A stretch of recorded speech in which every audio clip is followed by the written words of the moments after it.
From the banks of the Colorado River in Lake Mead to the homes and businesses in Southern Nevada, welcome to Water Smarts, the podcast pumping from the heart of Las Vegas, where we engage with the experts who keep the water flowing throughout Southern Nevada. I'm Bronson Mack.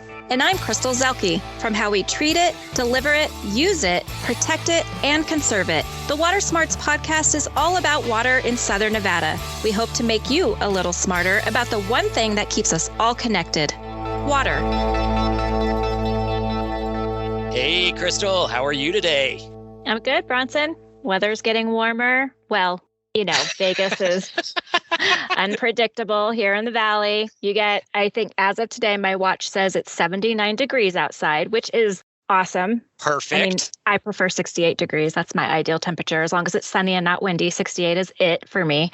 But it's still unpredictable. Just the other day, it was cold, and I think it's supposed to cool off again this weekend. So it's up and down. Yeah, that's kind of the way spring goes, right? You kind of get this false summer, if you will, where you're like, oh, okay, here it's starting to get warm. And then boom, it gets cold again. You're like, oh no, second winter. You know, anybody who's lived here long enough knows that. Also, sometimes the winds pick up.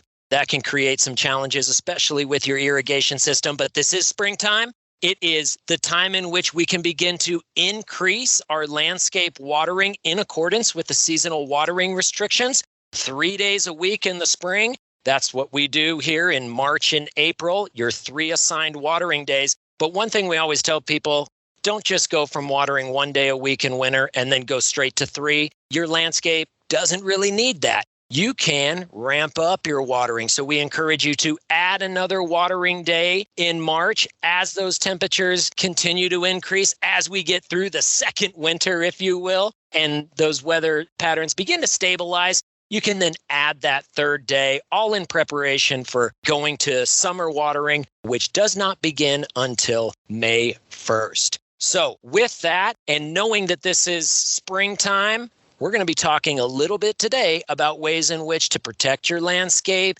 Because joining us here today on the Water Smarts podcast, we've got the experts from Star Nursery, Paul No, better known as Dr. Q, and Joey Lynn Watt, who's a certified arborist, here to talk to us today about how to keep that landscape healthy. Dr. Q and Joey Lynn, welcome to the Water Smarts podcast. Thank you, Crystal and Bronson. We're glad to be here. Well, we are so glad that you are here. Star Nursery has been an outstanding partner with the community and with the Southern Nevada Water Authority over the years.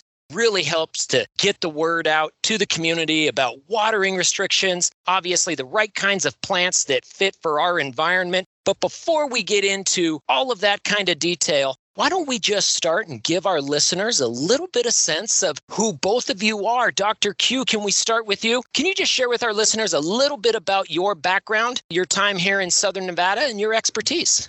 Well, sure. That goes back quite a ways. I actually started into horticulture when I was 15 years old. Started working as a carry-out and water boy at the local little nursery in Southern California. And I got so interested in plant material, and as much as I could learn by watering plants and reading signs, and I just fell in love with learning as much as I could. When I was 19 years old, I actually took the California Certified Nurseryman's exam, which was a pretty tough exam to get credit for in California. And I actually passed it my first time. I stayed working for that nursery all through high school and learned as much as I could. I actually got to where I was managing quite a few nurseries. From there up to Northern California, where I worked for a grower that grew native plants, and then made the move to Las Vegas. I've been here for almost 45 years, so I've learned a lot about the desert. I just continued trying to learn as much as I could about it, taking any classes, studying material, and I feel pretty comfortable with the knowledge that I've acquired for most of our desert plant material and how to care for it. More than a half century of experience working with plants and working within the nursery and horticulture industry. Very impressive. Obviously, Southern Nevada is benefiting from your expertise and experience. Joey Lynn, how about you? Would you just give our listeners a brief overview of your background and experience in the same industry? Yes, I'm born and raised here in Las Vegas. So this kind of climate I've always known, although growing up, we didn't grow anything but thickets in our lawns. So coming into the nursery industry started as me coming in as a salesperson at the Tropicana location. And I worked there for a few years, and the whole purpose was that customer service. Then I quickly got the bug and started seeing the bigger picture and the importance of what we were doing at Star Nursery and the beauty that we were creating. And Paul was looking for some support on the administrative side. So I came in to support with Paul and Dr. Q's house calls. At that point, I said, I got to know more, learn more, do more. Started working with the University Nevada Cooperative Extension, where I became a certified master gardener. And in that process, it sparked something in me to want to become an arborist. In 2019, I certified, and I'm pretty proud to admit that just like Paul, I passed first time out as well, which is a really great thing to accomplish. And then just being in the business with Paul, doing the house calls and experience of being at people's homes and helping them with practical application and really just trying to make their lives a little bit better. We swoop in and try to rescue them if possible. And I've loved it. It's been amazing. And this is just the beginning of what I know I'm meant to be doing. I love it. You guys are both straight A students. You both have a wealth of knowledge to share with us today, and I've been fortunate to work with you as part of the Water Authority's public access television shows. I know that you know the Water Authority is all about water conservation. Our seasonal watering restrictions are designed to save water, but also keep landscapes healthy. We want people to have nice landscapes with trees and flowers and shrubs and all the things that make them so great here in Southern Nevada. Watering restrictions allow watering up to 3 days in the spring and fall, 1 day only in the winter, and up to 6 days in the summer. But even though you can water more in those warmer months, it doesn't really mean you need to, especially if you have a drought-tolerant landscape. Some listeners assume more water will keep their landscapes alive, but that's not really the case here in the desert. Dr. Q, can you explain why watering an established landscape only a couple days in the spring and 1 day a week in the winter is fine and may actually help your plants thrive all year long? Yes, and that's a very true statement. A lot of people think that they have to keep the soil wet all the time in the hot part of the summer in order to keep their plants looking good. But that's not the case in most varieties of plants. They do not like that soil surface wet all the time. And the biggest reason why is there's two things that roots need to survive. They need air and they need water. And if you keep the top layer of soil too wet, water is occupying all the pore space in the soil and air can't get down to the roots. So what ends up happening is that you suffocate the roots because air can't get to them. And that's when you run into problems with root rot and decline on plants when they get too much water. And that's why it's important to realize that when you irrigate, if you only irrigate the top few inches of soil, like 4 to 6 inches, that's the layer that is most affected by evaporation in the hot months. So that water is going to be sucked out of the ground much quicker, thereby drying out the roots even faster. So the deeper you can get the water, the longer it's going to stay in the soil, the cooler it is down there. And also it's going to get the roots inclined more to grow deeper and not stay near the surface where they're dried out easier by the sun. So it's much, much healthier for most plants other than very shallow rooted plants like grass lawns, like maybe some of the annual flowers or vegetables and herbs that have very shallow roots. Those kind of things will need more often water. But for most trees and shrubs, the longer you can water, the less frequently, the better off the plants are. Rather than watering every day for 5 or 10 minutes, you're better off watering every 2 or 3 days, even in the hot weather, for longer periods so that you get that entire root zone nice and moist. And then allow the top surface to dry out a little bit so that air can get down to the roots as well. great advice. Those established landscapes really like to have that watering take place over a longer period of time, allow that water to get deep down into the soil and then reach those roots. That's a lot different, as you just indicated, from how we irrigate with spray irrigation on our lawns, where we can do shorter bursts of water over just a couple of minutes, whereas these drip systems that deliver that water directly to the root zone need to run for a longer period of time, allowing that water to absorb down there. We have a lot of people here in Southern Nevada that are going to be making some changes to their landscapes, maybe adding some new plants, maybe replacing that grass with some new trees and some new shrubs. Joey Lynn, let me ask you, we're still having some cool days. Before it gets too hot, what should people be doing in their yards with their landscapes, their trees and their plants to prepare for these hot summers that we have here in Southern Nevada? The very first thing I would recommend everybody do in preparation is run their system on a manual run. Take a look around, make sure that everything is functioning, make sure that every tree and shrub has a functioning emitter. If not, do the repairs now and take a look at the soil. If the soil looks really dry, loosen it up, add a nice cover of mulch. Now's the time to get that soil around the tree able to absorb the water. So if we just turn on the irrigation and have it run for 60 minutes, 3 times a week, there is no way that this soil is going to be able to absorb it. So we start out by ramping it up slowly, increasing the time that they run.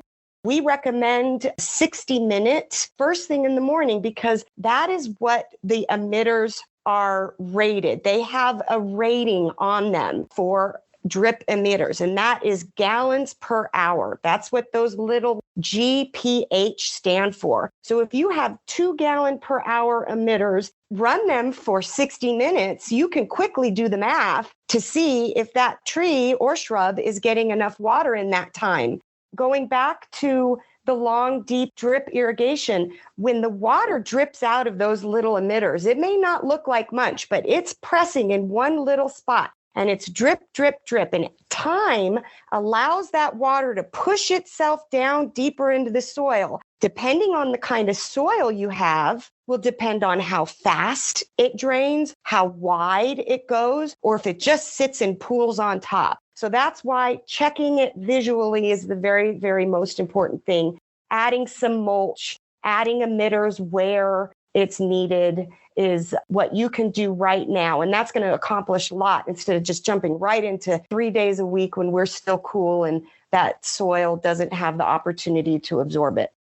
So just a quick follow-up there. You referenced about 60 minutes for that watering, and that's for your drip system. Those are on your trees and plants, right? Okay. Absolutely. And then for your grass, obviously, you're watering that in minutes because just like you said, those drip emitters are putting out gallons per hour. Our pop-up sprinklers for our grass, they put out gallons per minute. So a big difference in the amount of water that gets distributed through those different types of irrigation systems.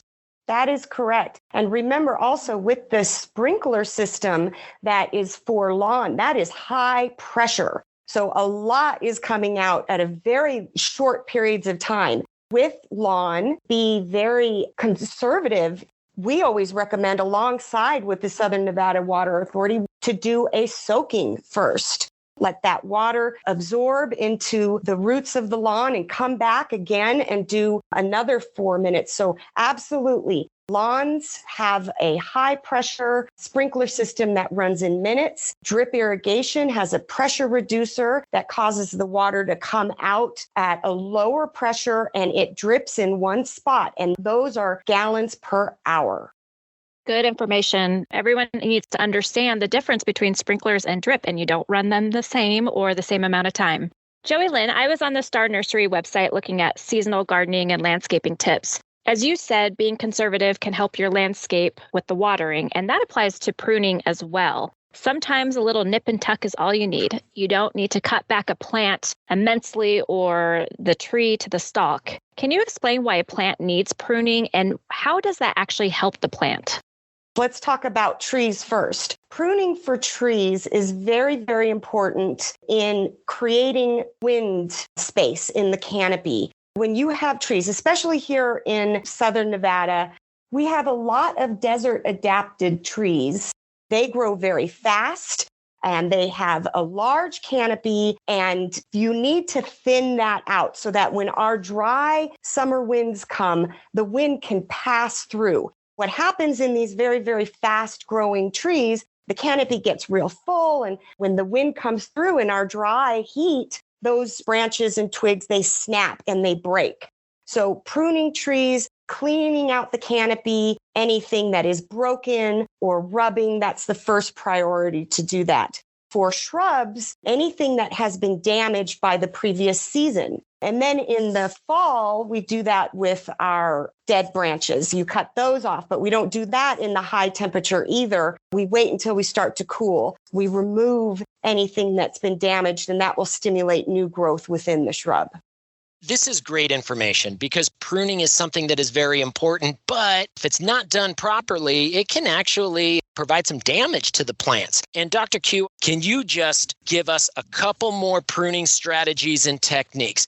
Certainly on trees, a good recommendation from most arborists, you never want to remove more than about 15% of the total canopy in one growing season. And the main reason for that is if you eliminate too much of that canopy, the tree cannot produce as much food for itself through photosynthesis as it can with that larger canopy. So you don't want to prune too much of it off at one time. Do it in segments. If you've got a huge tree that you just want to reduce the size on, do a little bit each year. Thinning out the canopies has two very, very beneficial things that it does for the tree. One, it allows more sunlight in the center so that the leaves can photosynthesize and stay green. Otherwise, if it gets too dense a shade in there, those leaves are not going to be able to photosynthesize, and they are going to turn yellow and brown and fall off. The second thing is it allows the wind to pass through the tree canopy much, much easier. So by thinning it out, it allows that wind to pass through so that you don't have that loss of major branches because of wind damage. Based on that, as I think about some of the trees that I've seen around town and have seen obviously some pretty significant pruning that has happened to some of these trees, almost to the point to where you have a trunk that comes up, you have some major large branches that come up off of that trunk, but then after that, it's all been cut off. There aren't any leaves, there aren't any small branches. Is that an appropriate technique of pruning? Is that even considered pruning? Normally, it is not a very good way to prune. A lot of times, topping of trees where you cut off a large portion of the canopy right off to a huge branch, it destroys the central leader of some trees that have a central leader and all the branches grow horizontally off of that leader. By cutting that leader, what you do is destroy that single stem and it produces multiple stems on the top. It works on some trees, but as a general rule, we don't recommend that. Another thing that people do, and you'll see a lot of it on some of the older mulberry trees that we have in town, is they will prune them back to what looks like a big knuckle. They will just cut all of the smaller branches off of that knuckle. Then you will get a whole bunch of new sprouts come out very concentrated around that knuckle that grow out every year, and then they cut it back to that knuckle again. That's called pollarding, and that's not a technique that we normally recommend either. It doesn't produce good, strong, sturdy scaffolding for the branches to grow on.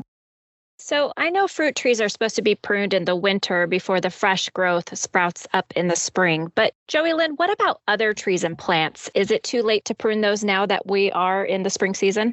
Outside of anything that is blooming to give you a flower or a fruit, yes, you can continue to prune and prepare for the spring growth. But if it is a fruit tree that you are looking for fruit, remember all of those buds at the tips are flowers that are potential fruit. So we don't want to do any pruning on them right now. We also don't want to do any pruning on, let's say, our Texas Rangers or even the oleanders, if they haven't been pruned already, this is not the time to do it now, because right now they're focusing all of their energy on flowers. If it's something that is an evergreen, you can continue to prune, clean out the shrubs, get anything that is diseased or dead or broken.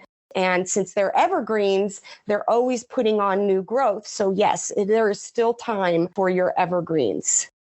So besides pruning, I know that soil preparation and fertilizing are also key factors to keeping your landscape and your garden healthy. Dr. Q, can you give us some tips on fertilizing in the spring? Is it too late for that now? And what other soil preparations should be done on a yard in the spring?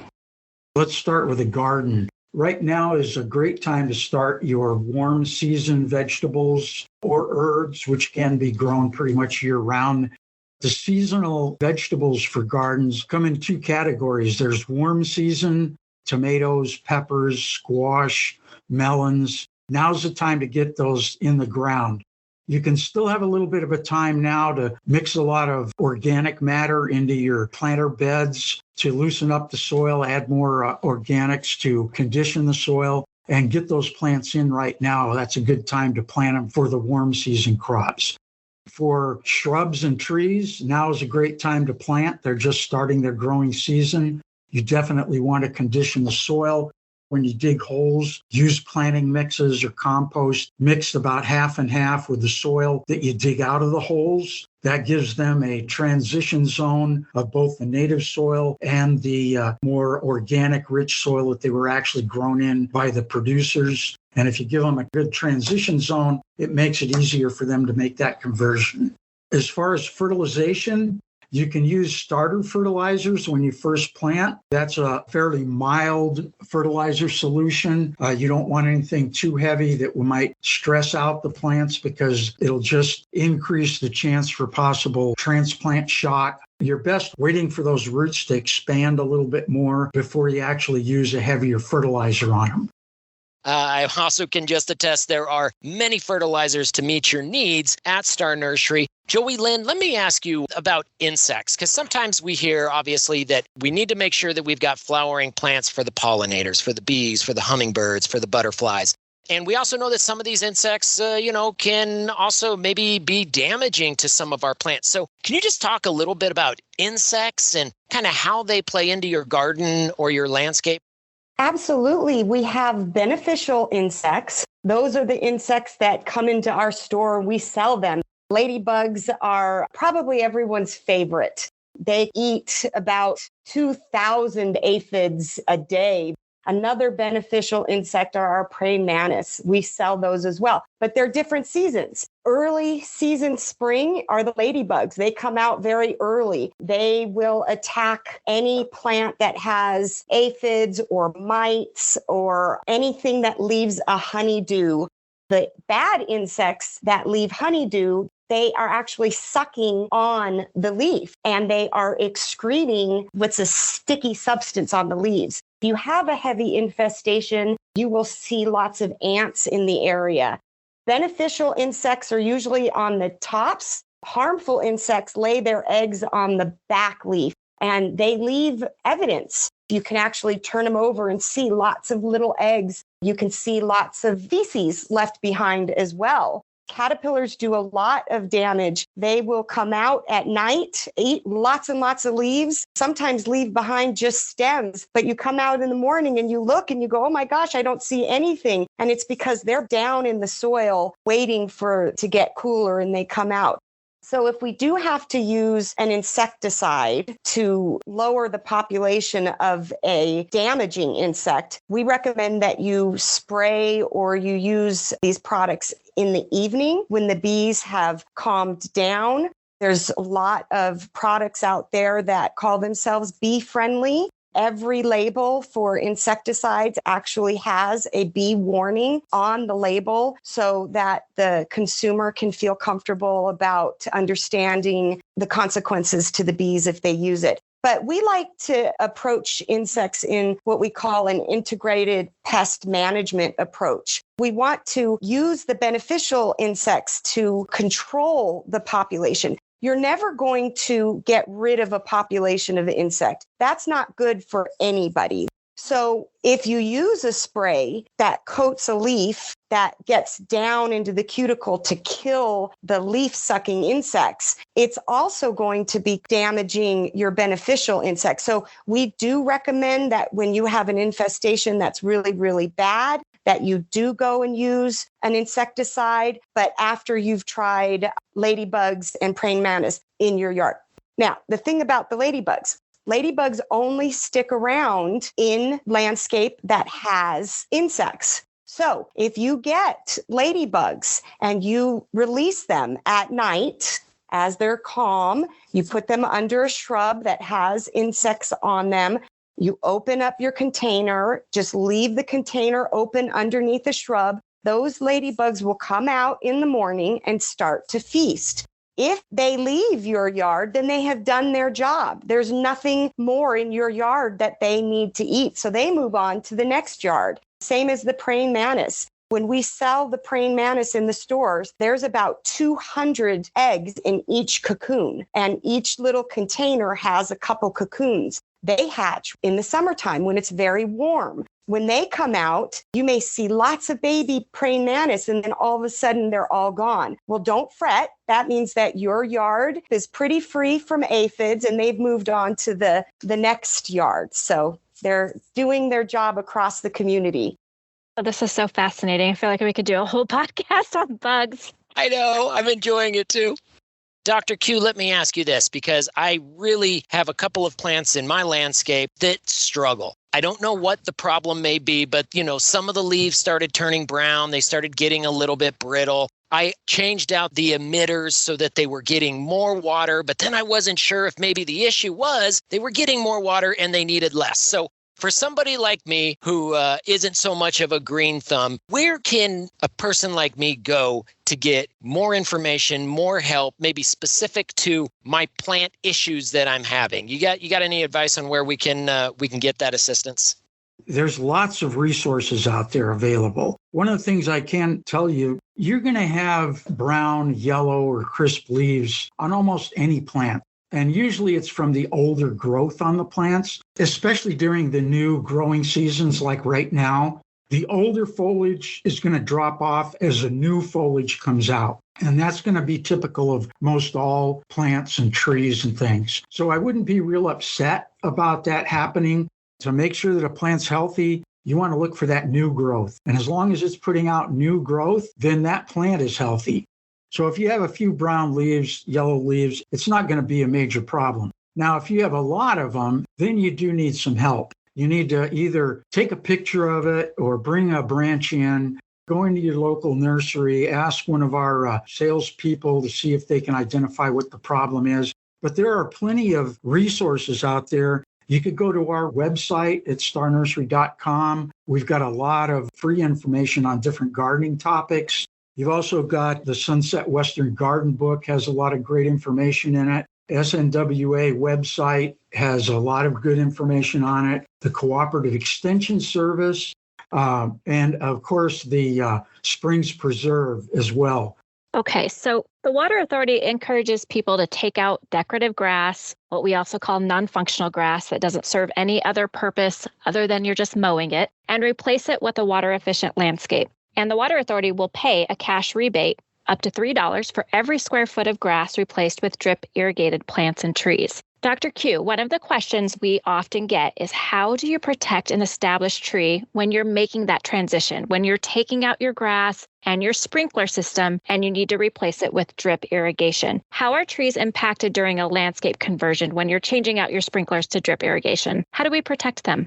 That is a great question because we want to protect mature trees in the landscape. But if you don't supplement the water that is going to be lost by removal of grass, they are going to suffer stress because all of those tiny little roots that are up right underneath or mixing in with your lawn's roots have been used to that water for such a long time that that's what the tree is used to. So what you have to do is you have to figure out a way to supplement the water that is going to be removed by removing that grass. And the only way you're going to do that is to add more emitters in a larger range around where those roots are growing and use either drip emitters, or you can use inline subterranean emitters as well.